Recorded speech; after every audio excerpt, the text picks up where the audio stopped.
O Senhor esteja convosco. Ele está no meio de nós. Proclamação do Evangelho de Jesus Cristo segundo Lucas. Glória a vós, Senhor. Naquele tempo, Jesus contou aos discípulos uma parábola, para mostrar-lhes a necessidade de rezar sempre e nunca desistir, dizendo: numa cidade havia um juiz que não temia a Deus e não respeitava homem algum. Na mesma cidade havia uma viúva que vinha à procura do juiz pedindo: faze-me justiça contra o meu adversário. Durante muito tempo o juiz se recusou. Por fim ele pensou: eu não temo a Deus e não respeito homem algum, mas essa viúva já me está aborrecendo.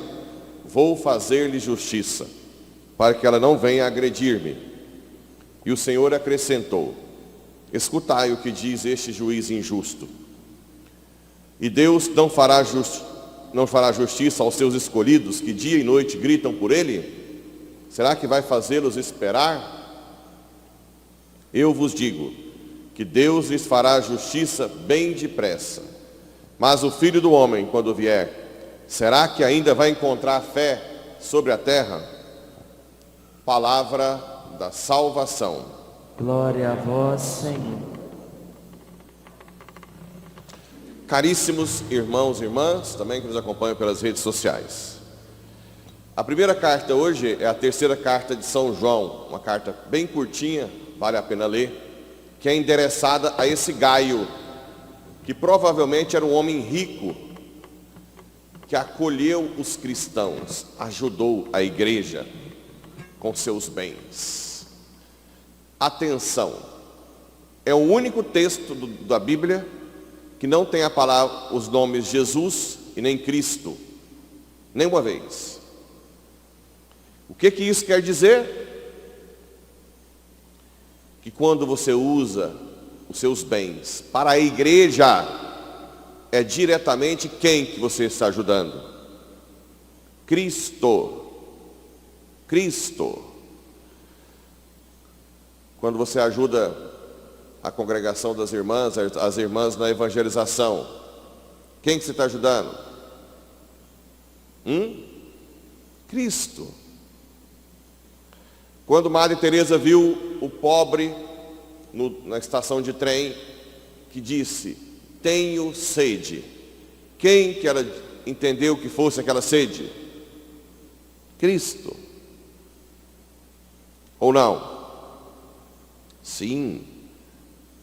Quando São Paulo caiu, no texto não fala do cavalo, mas tem uma pintura belíssima lá na igreja São Paulo, fora dos muros, que está ele caindo do cavalo. E ele ouviu a voz de Jesus. O que Jesus disse? Paulo, por que me persegues? Paulo não viu Jesus assim, em vida na terra, terrena. Por que Jesus disse, por que me persegues? Porque quando perseguia os discípulos, os apóstolos, a igreja, perseguia diretamente a ele. Certo? Por isso eu digo, irmãos e irmãs, não percam a oportunidade de ajudar a igreja, materialmente também. Não percam a oportunidade. Não é uma questão de que eu quero que enriquecer a mim não tem nem jeito, eu já expliquei muito bem isso aqui, como é que é. Que a côngora não muda com o tamanho do dízimo. Mas você estará recebendo recompensas diretamente do céu. É o que Madre Teresa dizia quando abriu uma casa. Não são eles que precisam de vocês, são vocês que precisam deles. Não percam a oportunidade, né?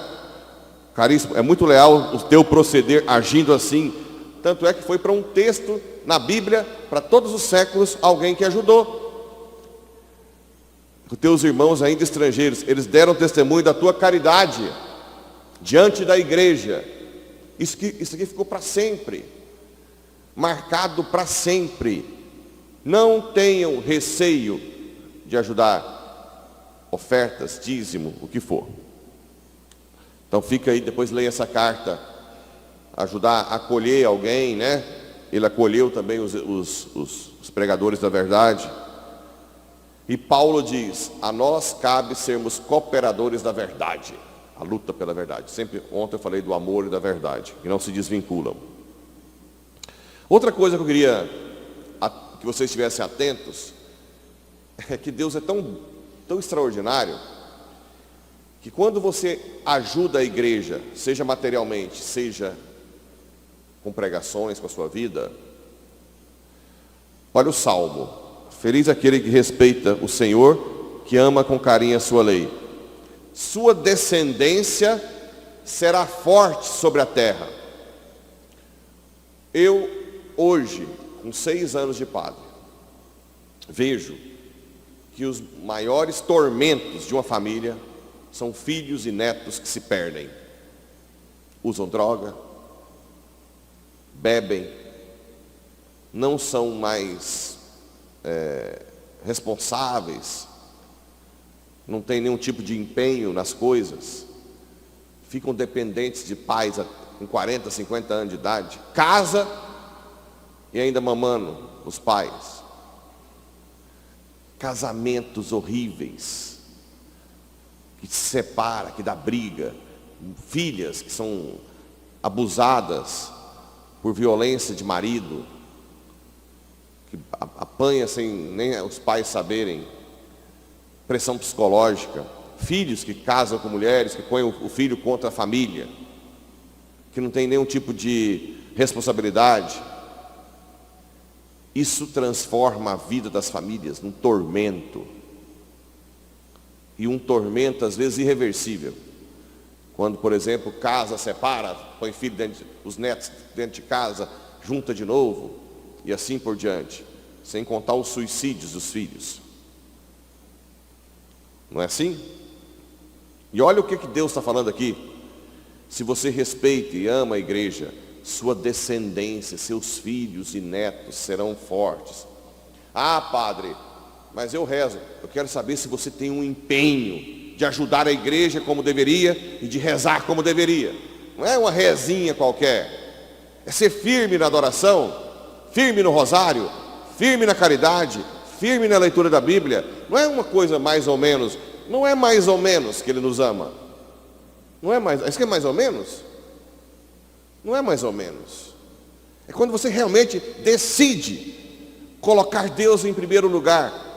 Aquele tormento que você vai ter a vida toda não vai ter mais, que são as suas descendências, seus filhos. Eu encontrei um jovem de Porá ontem lá em São Luís, que eu fui fazer um momento de cura com eles. Um jovem que era totalmente perdido, totalmente, não tinha nada, uma pedra bruta. Aí ele olhou em mim: vou para o retiro vocacional, estou vivendo a castidade desde agosto. Olha, aquelas palavras entraram no meu coração como uma lança. Como que Deus age desse jeito? Quase que eu falei para ele: olha, eu não botava fé não sei para nada. Eu investi já pensando que era dinheiro, que era investimento perdido. Mas olha o que Deus faz. Imagina uns pais que sentam com os filhos para rezar o terço todo dia, à tarde, de manhã, para meditar a palavra de Deus. Imagina o que Deus não faz com as suas descendências. Mas não investem nisso. Deixa a família, as mãos dará. A Deus não dará, né? Porque as mãos do capeta. Não importa com isso. E depois as consequências são gravíssimas. Gravíssimas. muito graves, né? E está aqui a promessa da sua descendência, se você realmente mudar de vida. E se o caldo já entornou, se os seus filhos já casaram mal, já estão numa droga, já não estão nem querendo saber de igreja, não adianta desesperar. É agora você se converter mais e aguardar que Deus haja. Mas sempre as consequências ficam, né?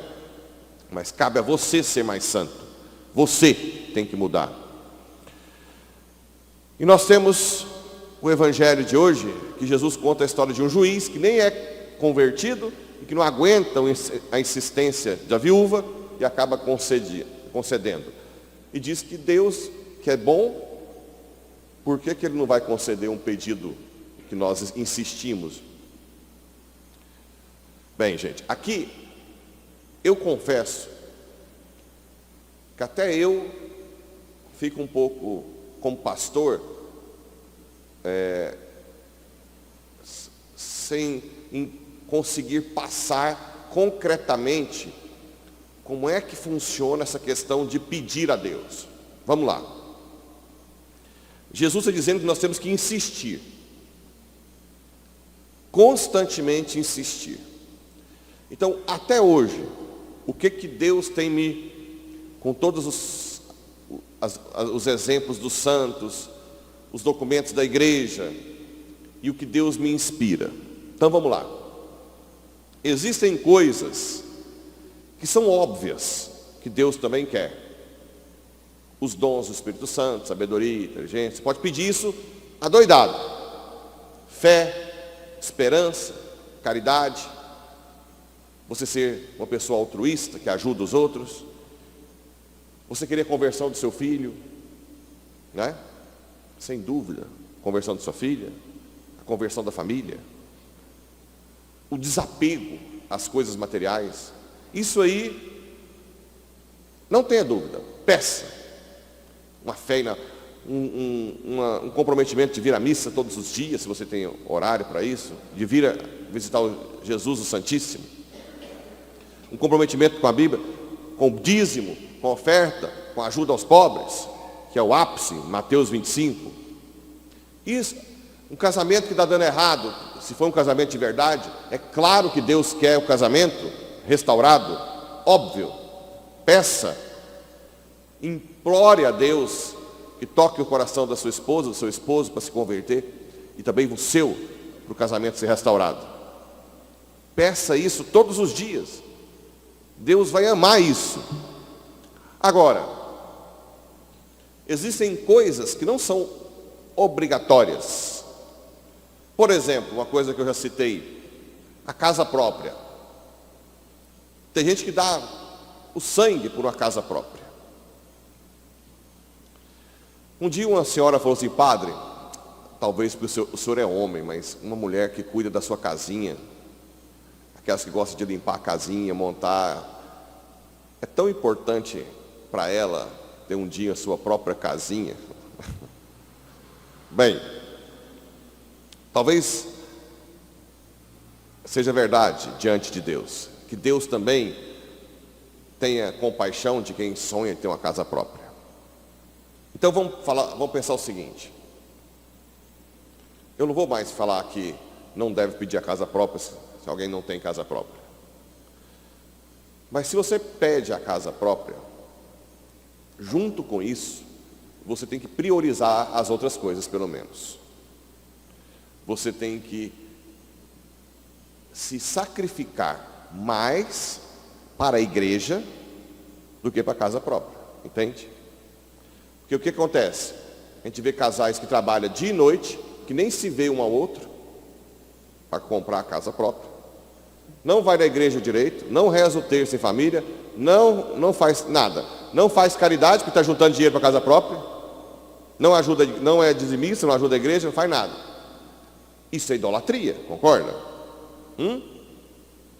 Então, se houver pedidos que não são espirituais, que pelo menos Deus seja colocado em primeiro lugar. Antes de tudo. Pelo menos isso. Se Deus for colocado em primeiro lugar, talvez Deus já conceda as outras coisas. Primeiro Deus. E Deus sempre é assim, quando você pede muita coisa espiritual, acaba que Ele te concede algumas coisas pequenas deste mundo também. Deus é muito bonzinho, né?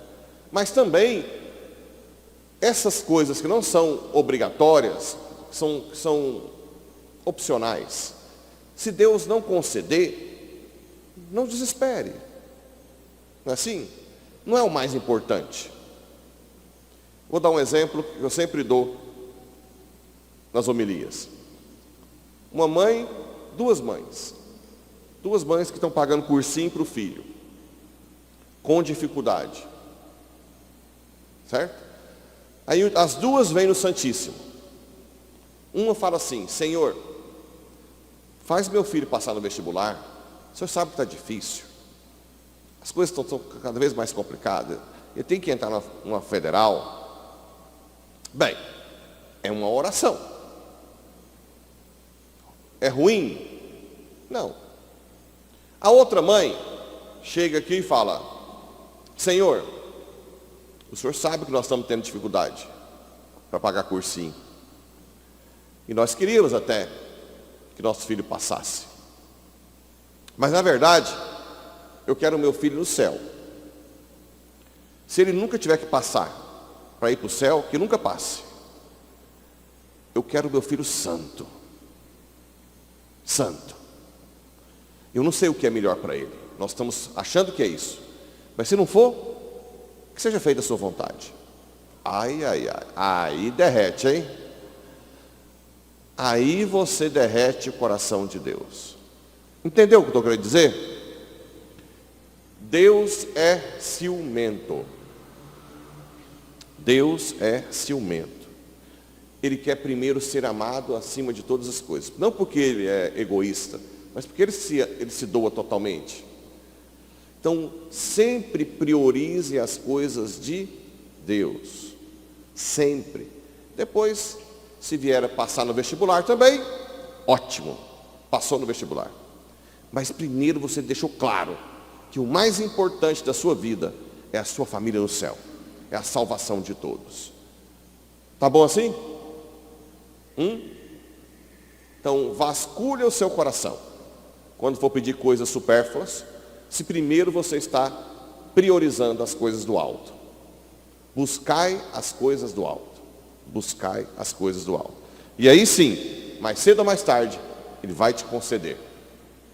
Se o seu filho usa droga, você já internou 20 vezes, mas você é santa, está rezando, mesmo que você não veja, olha a audácia que eu vou fazer.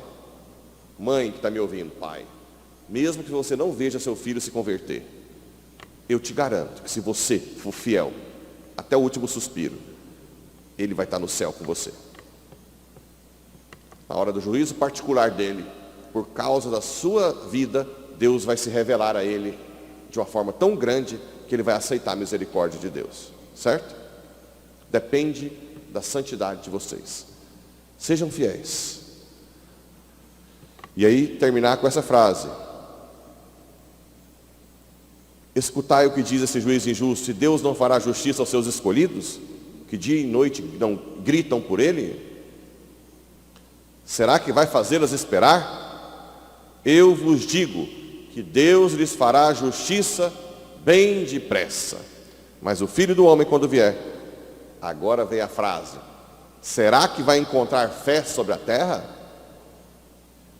Será que Jesus vai encontrar fé sobre a terra quando Ele voltar? Aqui é o gargalo. Que esse caminho seguro aumente a nossa fé e o desejo de santidade, para que Ele encontre sim uma fé sólida em cada um de nós. Assim seja. Amém.